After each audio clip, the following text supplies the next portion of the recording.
باہر دنیا ہے فانی، نظر نہ کر اس پر، باہر دنیا ہے فانی، نظر نہ کر۔ الحمدللہ رب العالمین والصلاة والسلام علی سید المرسلین، اما بعد فاعوذ باللہ من الشیطان الرجیم، بسم اللہ الرحمن الرحیم۔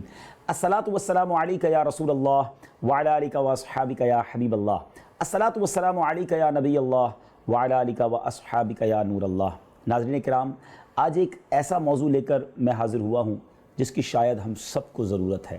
نہایت توجہ سے آپ نے بہت ہی مختصر بیان سننا ہے، اور انشاءاللہ اس پروگرام کے آخر میں ہم سب مل کر اپنے رب کے حضور دعا بھی کریں گے، اپنے گناہوں سے توبہ بھی کریں گے۔ یہ وقت دعاؤں کا ہے، التجاؤں کا ہے، اللہ کی بارگاہ میں گر گڑانے کا ہے۔ رب کریم ضرور کرم فرمائے گا اور اس مشکل گھڑی سے ہم ضرور باہر نکلیں گے۔ مگر یہ وقت گزارنا کیسے ہے؟ مگر اس وقت میں ہماری ذمہ داری کیا بنتی ہے؟ ہماری شریعت ہمیں کیا بتاتی ہے؟ قرآن و حدیث کے ذریعے ہمیں کیا سیکھنے کو ملتا ہے؟ نہایت توجہ کے ساتھ شامل رہیں گے تو انشاءاللہ بہت کچھ سیکھیں گے۔ سب سے پہلے میں آپ کو درود پاک کی فضیلت بتاتا ہوں۔ ویسے تو درود پاک کی بہت ساری فضیلتیں ہیں، مگر اس وقت بہت بڑی تعداد میں مسلمان معاشی تنگی کا شکار ہیں، معاشی پریشانیوں کا شکار ہیں، روزگار کی تنگی ہے، کھانا پورا نہیں ہو رہا ہے، پیسے کم ہو گئے ہیں۔ آئیے میں آپ کو ایک ایسی حدیث سناتا ہوں جس کے ذریعے معلوم ہوگا کہ اس کٹھن وقت میں درود پاک انشاءاللہ ہماری کیسی مدد کر سکتا ہے۔ حضرت سہل بن سعد رضی اللہ تعالیٰ عنہ سے مروی ہے، جاء رجل الی النبی صلی اللہ علیہ وسلم، ایک شخص نبی پاک علیہ السلام کی بارگاہ میں آیا، فشک الیہ الفقر وضیق العیش والمعاش، اس شخص نے نبی پاک علیہ السلام کی بارگاہ میں اپنی معاشی تنگی کی شکایت کی، التجا کی کہ حضور مجھے پیسے پورے نہیں ہو رہے، گھر بار میں بہت تنگی ہے۔ نبی پاک علیہ السلام نے اسے کیا کمال کا وظیفہ عطا فرمایا، اور یہ آپ سب کے لیے، ہم سب کے لیے ہے۔ آج بہت ساروں کی پوزیشن ایسی ہی ہے نا۔ نبی پاک علیہ السلام نے فرمایا، فقال له رسول اللہ صلی اللہ علیہ وسلم اذا دخلت منزلک فسلم ان کان فیہ احد او لم یکن فیہ احد، جب تم اپنے گھر میں داخل ہو تو سلام کرو، چاہے گھر میں کوئی ہو یا نہ ہو۔ پھر فرمایا ثم سلم علیہ، نبی پاک نے فرمایا پھر مجھ پر سلام پیش کرو، یعنی نبی پاک فرما رہے ہیں مجھ پر درود پڑھو۔ تیسری بات کیا فرمائی؟ وَاقْرَأْ قُلْ هُوَ اللَّهُ أَحَدٌ مَرَّةً وَاحِدَةً، پھر ایک بار سورہ اخلاص، بسم اللہ الرحمن الرحیم، قُلْ هُوَ اللَّهُ أَحَدٌ اللہ الصمد لم یلد ولم یولد ولم یکن لہ کفوا احد، یہ پڑھنے کا فرمایا۔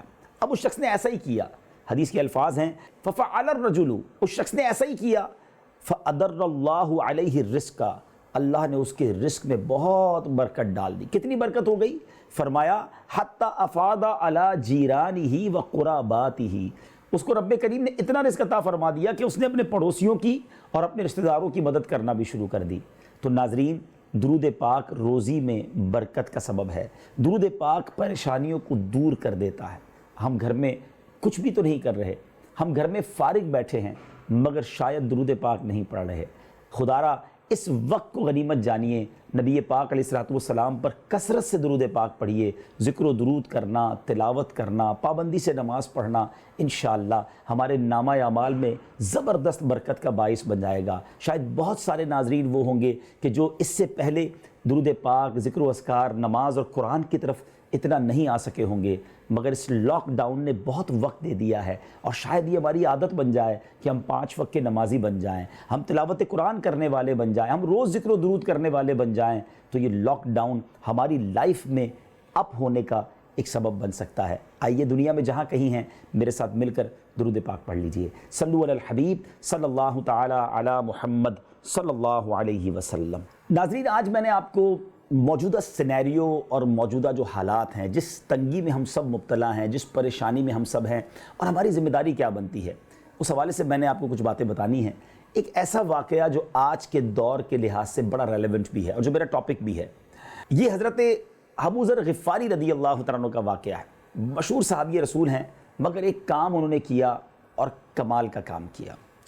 آپ مدینہ منورہ کے قریب ایک بستی میں رہتے تھے، گزر بسر کے لیے آپ کے پاس چند اونٹ تھے اور ایک کمزور سا چرواہا تھا۔ ایک بار خاندان بنو سلیم کے ایک صاحب آپ کی خدمت میں حاضر ہوئے اور عرض کی کہ حضور میں آپ کی صحبت میں رہنا چاہتا ہوں، آپ کی خدمت کرنا چاہتا ہوں، مجھے آپ موقع دیجئے اپنی خدمت کا۔ تو آپ نے فرمایا کہ میری شرط یہ ہے، ذرا شرط کنڈیشن سنیے گا، کہ تمہیں میری فرما برداری کرنی ہوگی۔ عرض کی حضور کس بات میں؟ فرمایا کہ میری فرما برداری اس کام میں کرنی ہوگی کہ میرے مال میں سے جب بھی میں تمہیں حکم دوں کہ اللہ کی راہ میں کچھ خرچ کر دو تو تم نے میرا بہترین مال، میرا پسندیدہ مال اللہ کی راہ میں خرچ کرنا ہے۔ بڑی انوکھی یہ فیس تھی، بڑی انوکھی شرط تھی۔ نارملی تو لوگ اپنے ملازمین کی یہ تربیت کرتے ہیں کہ جب بھی کوئی گاہک آئے یا کسی طرح کے مال سیل کرنے کی باری ہو، اللہ کی راہ میں دینے کی باری ہو، تو سب سے پہلے جو ڈیفیکٹو ہے وہ دے دینا۔ بہرحال بڑی انوکھی شرط تھی، اس شخص نے ایکسیپٹ کر لی۔ اب کچھ دنوں کے بعد وہی شخص جو آپ کا خادم بنا تھا آ کر کہتا ہے کہ حضور قریب ہی ایک بستی ہے اور وہاں پر گاؤں میں کچھ لوگ بہت پریشان ہیں، ان کو کھانے پینے کو کچھ نہیں ہے ان کے پاس، تو حضور ہمیں ان کی مدد کرنی چاہیے۔ تو آپ نے فرمایا ٹھیک ہے، میرے جو اونٹ ہیں ان میں سے ایک اونٹ لو، اس کو ذبح کرو اور ایکولی گوشت سب کو ڈسٹریبیوٹ کر دو، مجھے بھی اس میں سے حصہ دینا۔ وہ شخص وہاں گیا جہاں سارے آپ کے اونٹ تھے، تو اس میں ایک بڑا جاندار خوبصورت اونٹ تھا جس پہ حضرت سواری بھی کرتے تھے۔ تو اس نے سوچا کہ یہ اگر میں ذبح کر دوں گا تو حضرت کی ضرورت بھی ہے، فرما بردار بڑا اچھا اونٹ ہے۔ تو اس نے سیکنڈ کیٹیگری کا اونٹ لیا اور اسے ذبح کیا، اور جب حضرت کی بارگاہ میں آیا کہ حضور میں نے اونٹ ذبح بھی کر دیا اور غریبوں کو گوشت بھی تقسیم کر دیا، تو آپ نے کیا فرمایا؟ آپ نے فرمایا کہ تم نے میرے ساتھ خیانت کی ہے۔ آپ ناراض ہو گئے۔ وہ شخص حیران ہو گیا، کہا حضرت کیوں؟ فرمایا میری شرط کیا تھی کہ جب بھی میری طرف سے میں تمہیں کوئی اللہ کی راہ میں مال خرچ کرنے کی بات کروں تو بہترین مال خرچ کرنا، تم نے میرا بہترین اونٹ کیوں ذبح نہیں کیا؟ کہا حضور میں نے سوچا آپ کی ضرورت بھی ہے، آپ اس پہ سواری بھی کرتے ہیں، آپ اس سے فائدہ اٹھاتے ہیں، گوشت ہی بانٹنا تھا تو میں نے سیکنڈ کیٹیگری کا اونٹ ذبح کر دیا۔ آپ رضی اللہ تعالیٰ عنہ نے کمال کا جواب دیا، اور یہی میرا آج کا ٹاپک ہے ناظرین۔ آپ نے فرمایا کہ تم نے میری ضرورت کے پیش نظر سے چھوڑ دیا۔ کہنے لگا جی حضور میں نے آپ کی ضرورت کے پیش نظر اسے چھوڑ دیا۔ تو آپ نے فرمایا سن لو، میری ضرورت کا تو دن وہ دن ہے کہ جس دن میں قبر کے گڑھے میں تنہا ڈال دیا جاؤں گا۔ باقی رہا مال تو اس کے 3 حصے دار ہیں۔ ایک تقدیر جو مال لے جانے میں کسی کا انتظار نہیں کرتی۔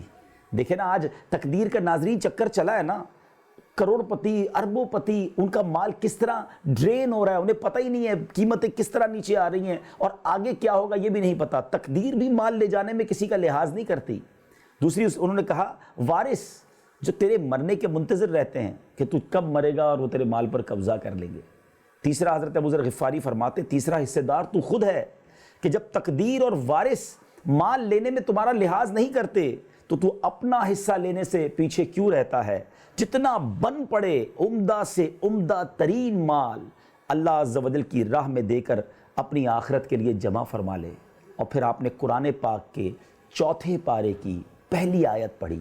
ناظرین ذرا غور سے سنیے گا، ہمارا رب عز و جل قرآن مجید میں کیا ارشاد فرماتا ہے؟ بسم اللہ الرحمن الرحیم، لن تنالوا البر حتی تنفقوا مما تحبون۔ اس کا ترجمہ کیا ہے؟ تم ہرگز بھلائی کو نہ پہنچو گے جب تک راہ خدا میں اپنی پیاری چیز نہ خرچ کر لو۔ بیسٹ چیز جو پسند ہے وہ اللہ کی راہ میں خرچ کریں گے تو اللہ تبارک و تعالیٰ کی بارگاہ سے بھلائی ملے گی۔ بھلائی کو پہنچنے کی کنڈیشن یہ بیان فرما دی گئی، اور خود فرماتے ہیں ابو ذر غفاری رضی اللہ تعالیٰ عنہ کہ فرمایا اسی لیے جو مال مجھے سب سے زیادہ پسند ہوتا ہے اسی کو راہ خدا میں خرچ کر کے اپنی آخرت کے لیے ذخیرہ کر لیتا ہوں۔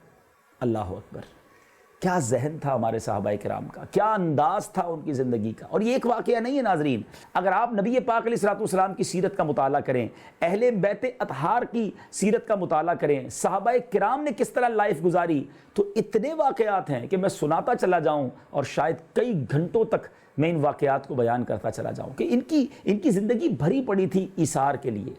ایثار ہے کہ آج سیکریفائس اور ایثار کی بات تو بہت کی جاتی ہے، ذرا آج غور سے ایثار کی تعریف بھی سن لیجئے۔ ایثار کہتے کس کو ہیں؟ بیسیکلی ڈیفینیشن آف ایثار یہ ہے کہ کسی چیز کی مجھے بھی حاجت ہے اور میرے مسلمان بھائی کو بھی حاجت ہے، اب میں اپنی حاجت پر اس کو پریورٹی دے دوں، اس کو ترجیح دے دوں، یہ ایثار ہے۔ اور اس ایثار کا ثواب مغفرت ہے۔ اس ایثار کرنے والوں کو نبی پاک نے جنت کی بشارت سے نوازا، بہت ساری احادیث میں یہ سب کچھ موجود ہے۔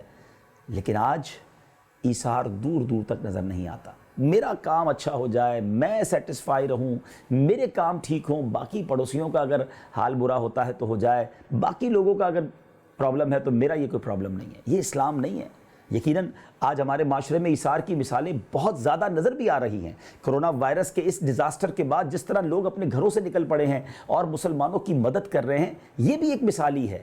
مگر ایسے لوگ بھی ہیں جو اس وقت بھی پیسے کمانے کا سوچ رہے ہیں، اس وقت بھی مسلمانوں کی جیبوں سے کس طرح مال نکال لیا جائے، کس طرح نفع کما لیا جائے، کوئی ایسا کام کریں کہ جس سے ہمیں اور پیسے مل جائیں، یہ بھی سوچنے والے موجود ہیں۔ ہمارا اسلام ہمیں کیا سکھاتا ہے؟ اور یہ ایک واقعہ نہیں ہے، ہمارے اسلاف نے اپنے منہ کے نوالے غریبوں کو دیے، خود بھوکے رہے اور دوسروں کو کھلایا۔ یہ نبی پاک کی سیرت بھی ہے اور صحابہ کرام کی سیرت بھی ہے۔ احیاء العلوم بڑی کمال کی تصوف کی کتاب ہے جو امام غزالی رحمۃ اللہ تعالیٰ نے لکھی ہے۔ اس کتاب میں ایک بہت ہی خوبصورت واقعہ آپ نے تحریر فرمایا۔ حضرت عبداللہ ابن عمر رضی اللہ تعالیٰ عنہما یہ بیمار تھے اور ان کو بھنی ہوئی مچھلی کھانے کا جی چاہا۔ ناظرین، جب انسان بیمار ہوتا ہے نا تو پرٹیکولرلی کوئی ایک ہی کھانا کھانے کو جی چاہتا ہے، باقی کھانا وغیرہ وہ نہیں کھا سکتا، منہ کڑوا ہو جاتا ہے۔ کئی دنوں سے کھانا بھی آپ نے نہیں کھایا تھا پیٹ بھر کے، اور آپ مچھلی کی فرمائش کی تو آپ کے جو غلام تھے حضرت نافع، مدینے کے بازار میں گئے، بہت اسٹرگل کی، بڑی تلاش کی اور مچھلی ڈھونڈ کر حضرت کے لیے لے آئے، اور 1.5 درہم میں وہ مچھلی آپ نے خریدی، اور بالکل جب اس کو تیار کر کے جب آپ کو دسترخوان پر پیش کی تو آپ کے دروازے پر دستک ہوئی۔ کسی فقیر نے کہا کہ اللہ کے نام پر کچھ دے دو۔ حضرت عبداللہ ابن عمر نے اپنے خادم سے کہا کہ جاؤ یہ مچھلی اسے دے دو۔ کہا حضور آپ نے پہلے بھی کئی دنوں سے پیٹ بھر کے نہیں کھایا، بڑی مشکل سے آپ نے ایک مچھلی کی فرمائش کی، مدینہ شریف میں مجھے بھی ڈھونڈنے میں بڑی اسٹرگل کرنی پڑی اور میں آپ کے لیے مچھلی لایا ہوں، حضور آپ کھا لیجئے۔ فرمایا میں نے کہا نا اس کو فقیر کو دے دو۔ حضرت نافع گئے اور وہ مچھلی اٹھا کر اس غریب کو دے دی۔ پھر پیچھے گئے اس غریب کے پاس اور کہا کہ تمہیں تو پیسے چاہیے تھے، ایسا کرو 1.5 درہم لے لو، یہ مچھلی پھر مجھے بیچ دو۔ آپ کے غلام نے وہ 1.5 درہم دیے اور مچھلی خرید لی اور لا کر حضرت عبداللہ ابن عمر کے دسترخوان پر رکھ دی۔ آپ نے فرمایا کہ یہ کیوں لے کر آئے ہو؟ میں نے کہا تھا اس فقیر کو دے دو۔ کہا حضور میں نے دے دی تھی اور واللہ میں اسے واپس لے کر ایسے نہیں آیا، خرید کر آیا ہوں، اس کو پیسے مل گئے ہیں، پلیز آپ کھا لیجئے۔ آپ نے پھر کمال کا آرڈر دیا کہ جاؤ جا کر یہ بھی اسے دے دو اور دیکھو اب پیسے بھی واپس مت لینا، اور پھر حدیث پاک سنائی۔ آپ فرماتے ہیں کہ میں نے نبی پاک علیہ الصلوۃ والسلام سے سنا ہے کہ جو شخص کسی چیز کی خواہش رکھتا ہو پھر اس خواہش کو روک کر اپنے اوپر کسی کو ترجیح دے تو اللہ عز و جل اسے بخش دیتا ہے۔ ناظرین یہ ہے ایثار، ترجیح دیں اپنے اوپر دوسروں کو۔ آج لوگ پریشان ہیں، آج ہمیں اپنے خزانوں کے منہ کھولنے ہوں گے، آج اپنی 2 روٹی کو 1 روٹی کر کر کسی اور مسلمان کے منہ میں بھی نوالا ڈالنا ہوگا، کیونکہ یہ وقت تو انشاءاللہ گزر جائے گا مگر یہ نیکیاں باقی رہیں گی، یہ اجر باقی رہے گا۔ اور آپ نے سنا کہ ایثار کرنے والے کو رب عز و جل بخش دیتا ہے۔ اور قرآن پاک کی جو آیت میں نے پیش کی اس سے یہ سیکھنے کو ملا کہ اللہ کی راہ میں بہترین خرچ کرنا چاہیے۔ ہم جو کھانا خود کھاتے ہیں کوشش کریں وہ دوسروں کو کھلائیں۔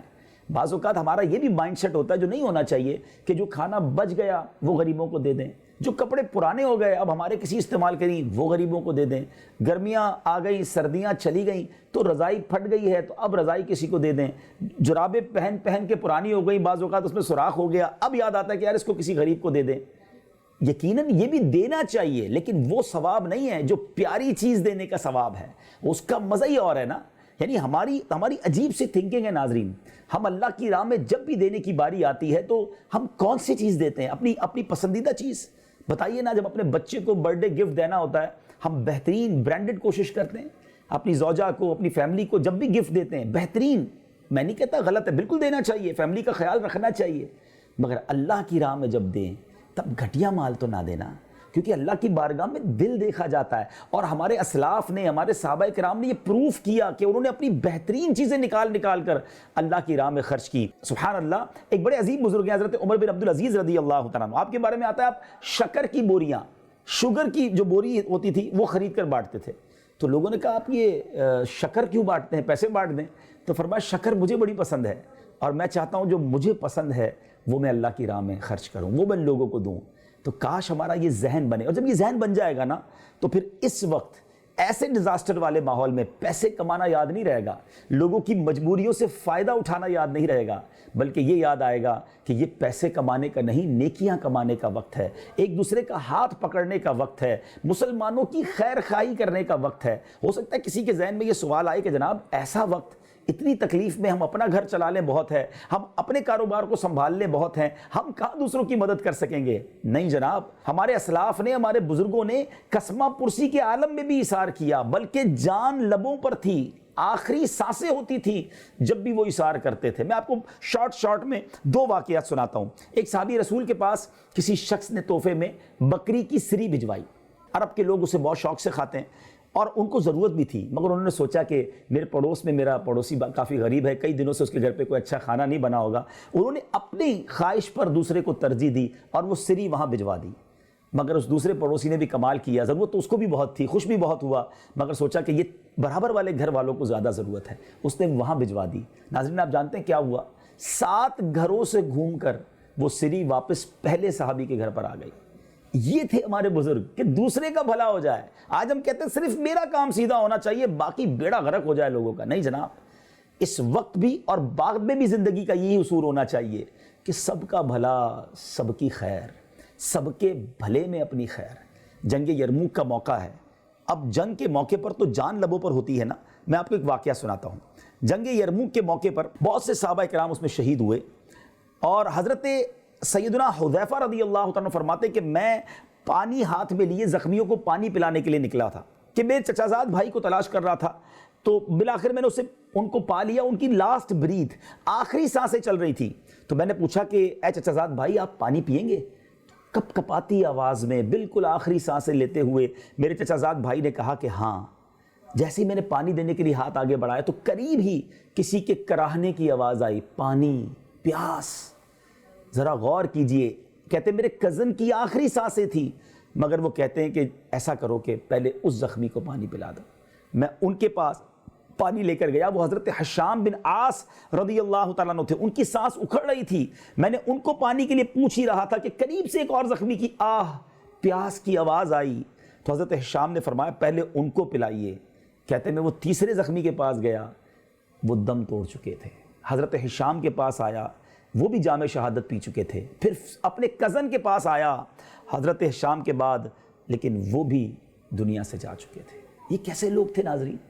آخری سانس میں بھی پیالہ پانی کا کسی اور کو مل جائے۔ انہوں نے جنت میں جانا تھا، انہوں نے اللہ کو راضی کرنا تھا، انہوں نے صرف دنیا میں نہیں رہنا تھا۔ مجھے سچ بتائیے نا ناظرین، اس کرونا وائرس کے پرابلم نے ہم سب کو اپنی اوقات یاد تو دلا دی ہے۔ یہ وائرس امیر اور غریب میں فرق نہیں کر رہا۔ کہاں ہیں وہ لوگ جو کہتے تھے کہ جناب پیسے ہونے چاہیے، کہیں بھی بیمار ہوں گے بیسٹ ڈاکٹر ہائر کر لیں گے، پاکستان میں علاج نہیں ہوگا تو یورپ چلے جائیں گے، پیسہ ہوگا تو جناب زندگی سکون سے گزرے گی۔ بڑے بڑے پیسے والے پریشان ہیں، بڑے بڑے مالدار اس سے بچ نہیں پا رہے۔ جس کے نصیب میں یہ لکھا ہے اس کو ہو کر رہ رہا ہے۔ اللہ کریم ساری دنیا کے مسلمانوں کی خیر فرمائے۔ ہم ساری دنیا کے لیے دعا کرتے ہیں کہ اللہ کرونا وائرس کو یہاں سے دور کر دے، مگر سبق تو لینا، اوقات تو پتہ چل گئی نا کہ سب کچھ پیسہ نہیں ہے، سب کچھ تعلقات نہیں ہے، اور ایک وقت آنا ہے۔ ناظرین ایک اور بات میں آپ کو بتاؤں، ہم نے دنیا سے تو پھر بھی جانا ہے نا، کرونا وائرس سے بچ بھی گئے، end of the day we have to go, ہم سب کو اس دنیا سے جانا ہے، تو کب تیاری کریں گے؟ یہ وہ نیکیاں ہیں جو مرنے کے بعد بھی کام آئیں گی۔ حق مار کر، لوگوں کو تکلیف پہنچا کر، لوگوں کی جیبوں سے مال ناحق نکال کر، شاید دنیا میں تو بینک بیلنس بن جائے گا، مگر آخرت میں اللہ کو کیا منہ دکھائیں گے؟ آج لوگوں کی مدد کیجئے، لوگوں کی دعائیں لیجئے، مسلمانوں کی ایسی خیر خواہی کر لیجئے کہ انشاءاللہ جب دنیا سے جائیں تو قبر بھی جنت کا باغ ہو اور آخرت میں بھی جنت ہمارا ٹھکانہ ہو۔ میں 2-3 حدیثیں اپنے بیان کو وائنڈ اپ کرتے ہوئے آپ کے سامنے پیش کرتا ہوں کہ بھوکوں کو کھانا کھلانا، غریبوں کی مدد کرنا، اس کے فضائل کیا ہیں، اس کی بلیسنگز کیا ہیں۔ سبحان اللہ، نبی پاک علیہ الصلوۃ والسلام کیا فرماتے ہیں؟ جو مسلمان کسی مسلمان کو بھوک میں کھانا کھلا دے تو اللہ عز و جل اسے بروز قیامت جنت کے پھل کھلائے گا، اور جو کسی مسلمان کو پیاس میں پانی پلائے تو اللہ عز و جل اسے بروز قیامت مہر والی پاک و صاف شراب پلائے گا، اور جو مسلمان کسی بے لباس مسلمان کو کپڑا پہنائے تو اللہ تعالیٰ اسے جنت کے سبز کپڑے پہنائے گا۔ اللہ اکبر، جنتی سودے ہیں، تھوڑا سا کھانا کھلائیں اور جنت کے کھانے لے لیں، یہاں کسی کو لباس پیش کریں اور جنتی لباس لے لیں۔ آپ کے اوپر ہے کہ یہاں پیسے کما کر بینک میں پیسے رکھنے ہیں یا یہاں خرچ کر کے جنت کے سودے کرنے ہیں۔ سبحان اللہ۔ ایک اور حدیث پاک میرے آقا علیہ الصلوۃ والسلام فرماتے ہیں جو کسی مسلمان کو بھوک میں کھانا کھلا کر سیر کر دے تو اللہ عز و جل اسے جنت میں اس دروازے سے داخل فرمائے گا جس میں سے اس جیسے لوگ ہی داخل ہوں گے۔ اٹ مینز ایک الگ ڈور ہوگا جنت کا جس میں لوگوں کو کھلانے والے جائیں گے۔ خوش نصیب ہیں وہ مسلمان، بہت مبارکباد کے مستحق ہیں وہ لوگ جو آگے بڑھ بڑھ کر مسلمانوں کی خدمت، بے لوث خدمت کر رہے ہیں۔ اللہ آپ کو اس کی بہترین جزا دے، اللہ اس کے بدلے آپ کو خوب نوازے۔ مگر جو لوگ ابھی تک تذبذب کا شکار ہیں، اچھا کچھ لوگ یہ سمجھتے ہیں کہ جناب بہت بڑا ڈونیشن، بہت بڑا خرچ ہی یہ جناب اللہ کی بارگاہ میں مقبول ہے۔ نہیں جناب، کسی کی کھجور جو ہے نا کسی کے باغ سے بڑھ جاتی ہے۔ ایک بار نبی پاک علیہ الصلوۃ نے صحابہ اکرام سے فرمایا کہ ایک لاکھ سے بڑھ گیا۔ صحابی رسول نے عرض کی حضور ایک لاکھ سے کیسے بڑھ سکتا ہے؟ ذرا غور کیجئے گا، جو غریب لوگ مجھے سن رہے ہیں، جس کو ہم مڈل کلاس کہتے ہیں، وہ سن رہے ہیں، آپ نے بھی یہ کام کرنا ہے۔ جی ہاں، انشاءاللہ ملٹیپلائی دیکھیں گے آپ۔ تو نبی پاک علیہ السلام سے جب صحابہ نے کوسچن کیا نا کہ حضور ایک لاکھ سے کیسے بڑھ گیا، تو پیارے آقا علیہ السلام نے فرمایا کہ حدیث پاک کا مضمون ہے، ایک کے پاس لاکھوں تھے اس نے لاکھ دے دیا، اور ایک کے پاس ایک ہی تھا اس نے وہی اللہ کی راہ میں دے دیا۔ تو اس کا مطلب یہ ہوا کہ اللہ کی بارگاہ میں دل دیکھا جاتا ہے۔ سخاوت جو ہے نا بیسیکلی ہم سمجھتے ہیں جنراسٹی، سخاوت جو ہے وہ مالدار آدمی کر سکتا ہے۔ نہیں جناب، سخاوت کوانٹٹی کا نام نہیں ہے، سخاوت کوالٹی کا نام ہے، معیار کا نام ہے، تعداد کا نام نہیں ہے۔ سخاوت دل کے غنا کو کہتے ہیں۔ دل کیسا ہے آپ کا؟ اللہ کی راہ میں آپ خرچ کرنے کی نیت رکھتے ہیں اور نہیں کر پاتے اور اس پر افسوس ہے، وہ رب کریم اس پر بھی ثواب عطا فرمائے گا۔ لیکن بات یہ ہے کہ ایک دوسرے کا خیال رکھنے والے بن جائیں۔ اس پورے ڈیزاسٹر سے ہمیں بہت ساری باتیں سیکھنی ہیں ناظرین۔ ذرا غور کریں نا، 15-20 دن ہو گئے گھر میں رہتے ہوئے بہت سارے لوگوں کو، دل نہیں لگ رہا، بے چین ہیں۔ یہ گھر تو ہم نہیں بنایا تھا نا، دعاؤں سے مانگا تھا، شاید بہت سو نے گھر کا کلر بھی خود پسند کیا تھا، ٹائلز بھی خود پسند کیے تھے، بیڈ روم کیسا ہوگا تو واش روم کیسا ہوگا۔ جو گھر ہم نے بنایا، ارمانوں سے پایا، اس میں دل نہیں لگ رہا۔ مگر ہم سب نے قبر میں تو جانا ہے نا، یہاں تو فیملی بھی ساتھ ہے، پھر بھی دل نہیں لگ رہا، وہاں اکیلے ہوں گے، اور قبر کیسی ہوگی کبھی سوچا؟ پلیز اس لاک ڈاؤن سے بہت کچھ سیکھنا ہے۔ آج گھر میں بیٹھ کر جی نہیں لگ رہا، کل قبر میں کیا کریں گے؟ اور حدیث پاک کا مضمون ہے، قبر یا تو جنت کے باغوں میں سے باغ ہوتی ہے، یا تو دوزخ کے گھڑوں میں سے ایک گھڑا۔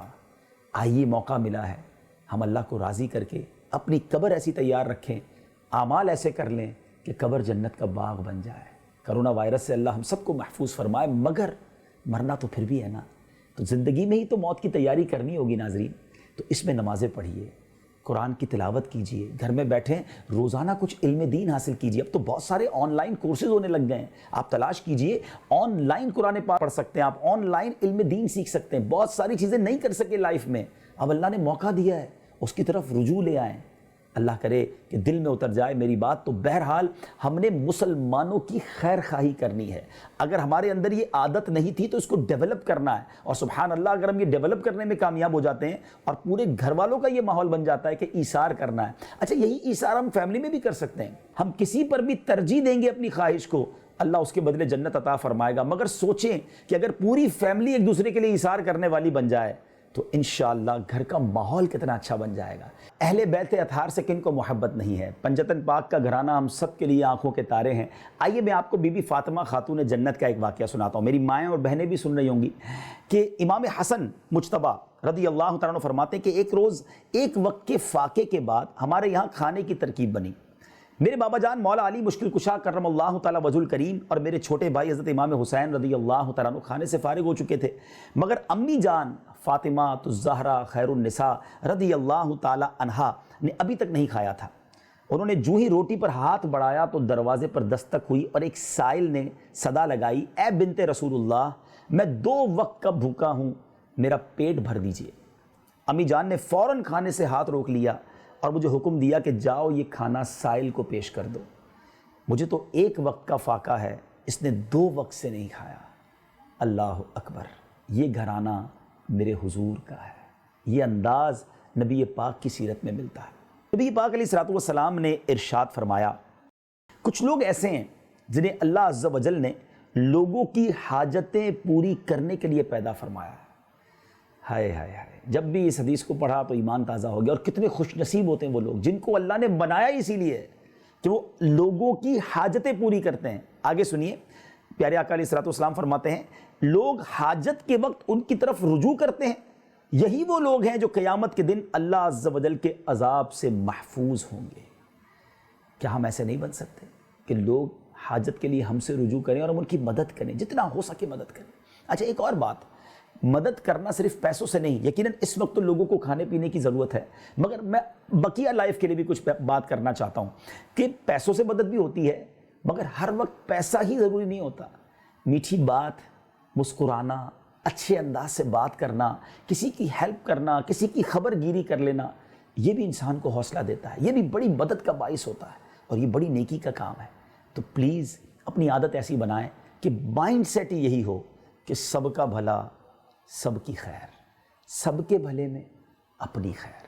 انشاءاللہ جب آپ کا یہ مائنڈ سیٹ ہوگا نا، آپ کی خیر ہی ہونی ہے، یہ یاد رکھیے گا۔ لوگ کہتے ہیں یار میں دوسروں کا بھلا کرنے جاؤں گا تو میرا کیا ہوگا؟ آپ دوسروں کا بھلا تو کریں، رب کریم اس کی رحمت جب یہ ملاحظہ کرتی ہے تو پھر غیب کے خزانوں سے عطا فرماتی ہے۔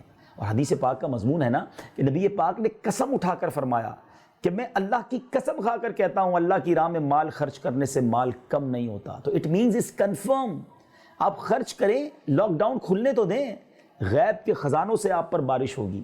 آگے بڑھیے، مسلمانوں کی مدد کیجیے، خیر خواہی کیجیے، فکر کیجیے انشاءاللہ، اور یہ عادت کنٹینیو رکھیے۔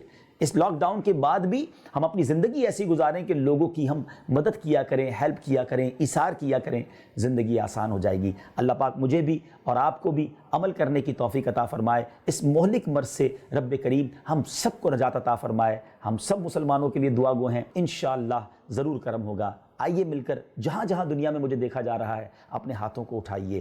حدیث پاک ہے، میرے آقا فرماتے ہیں دعا عبادت کا مغز ہے، دعا مومن کا ہتھیار ہے، دعا سے آفتیں ٹلتی ہیں۔ ناظرین آئیے ہاتھ اٹھانا ہے، وہ کریم بھی معاف فرمائے گا، ہم معافی تو مانگیں، ہم سر تو جھکائیں، آئیے مل کر رب کے حضور دعا کرتے ہیں۔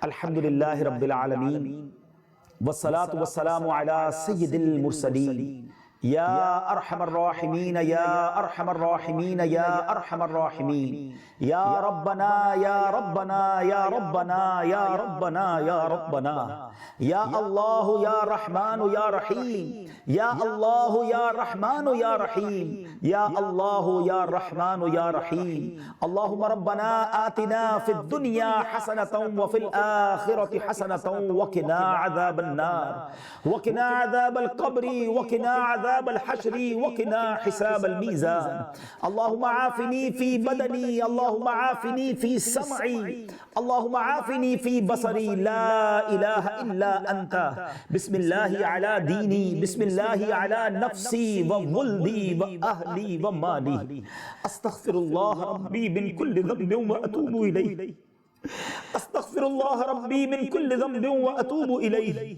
اللهم انا نعوذ بك من الهم والحزن ونعوذ بك من الجبن والبخل ونعوذ بك من غلبة الدين وقهر الرجال ونعوذ بك من تحول عافيتك وجميع سخطك ونعوذ بك من زوال نعمتك يا عزيز يا غفار يا رب العالمين اللهم ارزقنا ايمانا كاملا ويقينا صادقا وقلبا خاشعا وبدنا عابدا ورزقا حلالا طيبا واسعا يا الله ورزقا حلالا طيبا واسعا يا الله وتوبة نصوح وتوبة قبل الموت وراحة عند الموت والعفو عند الحساب والنجاة من النار والفوز بالجنة بغير حساب يا عزيز يا غفار يا رب العالمين يا حل المشكلات يا حل المشكلات يا حل المشكلات حل المشكلاتنا يا الله يا دافع البليات ادفع بلياتنا يا الله يا قاضي الحاجات اقضي حاجاتنا يا الله يا شافي الأمراض اشفي مرضانا يا الله يا ستار العيوب استر عيوبنا بسترك الجميل يا غفار الذنوب اغفر ذنوبنا يا الله اللهم إنا نسألك الأمن يوم الخوف اللهم إنا نسألك الأمن يوم الخوف اللهم إنا نسألك الأمن يوم الخوف اے ڈوبتوں کو بچانے والے، اے بے قصوں کی دستگیری کرنے والے، اے پریشان حالوں کی پریشانی دور فرمانے والے، اے بیماروں کو شفا دینے والے، اے اپنے بندوں پر ان کی ماؤں سے 70 گنا زیادہ رحم و کرم کرنے والے، تیرے گناہگار بندے تیرے دربار میں ہاتھ اٹھائے سر جھکائے حاضر ہیں، اپنے گناہوں کا اقرار کرتے مولا ہم نے گناہ کرنے میں کسر نہیں چھوڑی ہے، تجھے ناراض کرنے میں کوئی کسر نہیں چھوڑی۔ اے اللہ ہم نے رات کے اندھیرے میں گناہ کیے، دن کے اجالے میں گناہ کیے، لوگوں سے چھپ چھپ کر گناہ کیے، حالانکہ تو دیکھ رہا تھا یہ ہمیں معلوم بھی ہے، مگر پھر بھی گناہ کیے، تیرے غضب کو دعوت دی ہم مانتے ہیں مولا، مگر مالک بندے تیرے ہیں، تیرے سوا کون ہے جو گناہ معاف فرمائے گا؟ ہم اور کس سے جا کر معافی مانگے مالک؟ لا یغفر الذنوب الا انت یا اللہ، تیرے سوا کوئی نہیں گناہ معاف کرنے والا۔ اے اللہ ہم سب مل کر تجھ سے معافی مانگتے ہیں، ہمیں معاف کر دے، ہمارے صغیرہ گناہ بھی معاف فرما، ہمارے کبیرہ گناہ بھی معاف فرما، ہمارے چھپ کر کیے ہوئے گناہ بھی معاف فرما، ہمارے اعلانیہ گناہ بھی معاف کر دے، اور اے اللہ ہم سے اس عذاب کو، اس تکلیف کو، اس وبا کو دور کر دے۔ اے اللہ لوگ گھروں میں قید ہو گئے، اے مالک لوگ اب دانے دانے کو ترس رہے ہیں، تیرے بندے پریشان ہیں، تیرے محبوب کی امت اے مالک اس وقت بہت غمگین ہے، اے اللہ غریب لوگ بہت بڑی مصیبت میں آ گئے ہیں، اے کریم رحم فرما۔ اے اللہ ہم گناہگار ضرور ہیں مگر تیرے نافرمان نہیں ہیں، تجھی کو اپنا خالق اور مالک مانتے ہیں، تیرے حبیب علیہ السلام سے محبت رکھتے ہیں، ان کے امتی ہیں، تجھے نبی پاک کا واسطہ، پیارے آقا کے رخ روشن کا واسطہ، اے اللہ اس عذاب کو، اس وبا کو، اس پریشانی کو دور فرما دے۔ اے اللہ کرونا وائرس سے ساری دنیا کو نجات عطا کر دے۔ اے اللہ ہماری مسجدوں کی رونقیں بحال ہو جائیں، ہم تیری عبادت تیرے گھر میں آ کر کرنا چاہتے ہیں۔ اے رب کریم ماہ رمضان کی آمد ہے، ہم گھر بیٹھ کر نہیں تیرے گھر میں رمضان گزارنا چاہتے ہیں، ہم تراویح کی برکتیں چاہتے ہیں، اے اللہ شب بیداری کی برکتیں چاہتے ہیں، کرم کر اس وبا کو دور فرما دے، مسجدوں کی رونقیں بحال ہوں، لوگوں کے روزگار بحال ہو جائیں، تیرے حرمین کی اے اللہ تیرے گھر اور تیرے حبیب کے در کی رونقیں بحال ہوں۔ اے اللہ ماہ رمضان میں کئی لوگوں نے حرمین طیبین جانے کی پلاننگ کر رکھی ہے، اے اللہ ان کے دل بھی مایوسی کی طرف بڑھ رہے ہیں، اے اللہ ہمیں طواف کی سعادت عطا فرما، مدینہ منورہ کے سحر و افطار نصیب فرما۔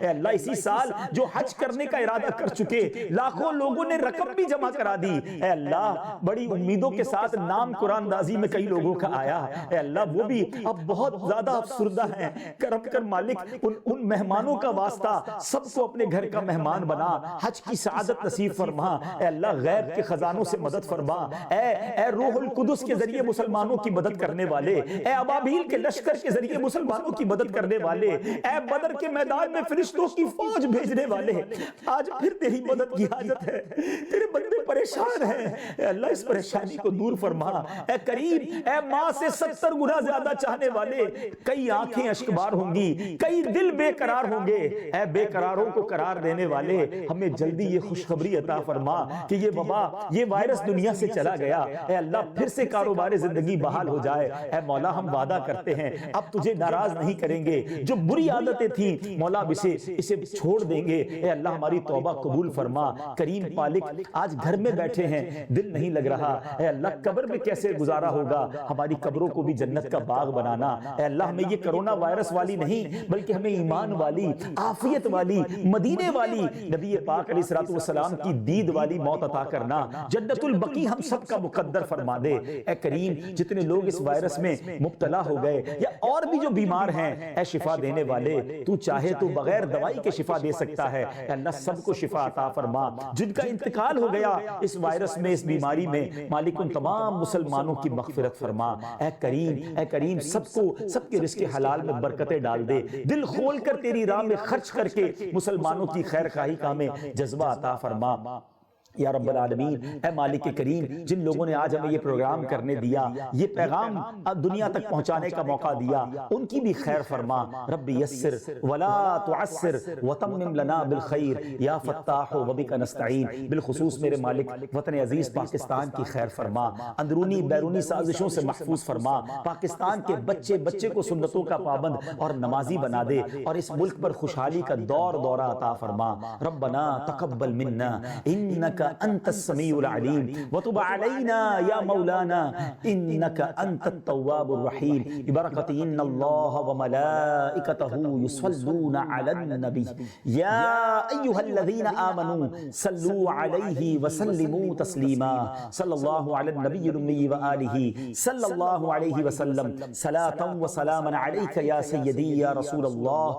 جب دم واپسی ہو یا اللہ، سامنے ہو روضہ رسول اللہ اور لب پہ ہو لا الہ الا اللہ محمد رسول اللہ. بہار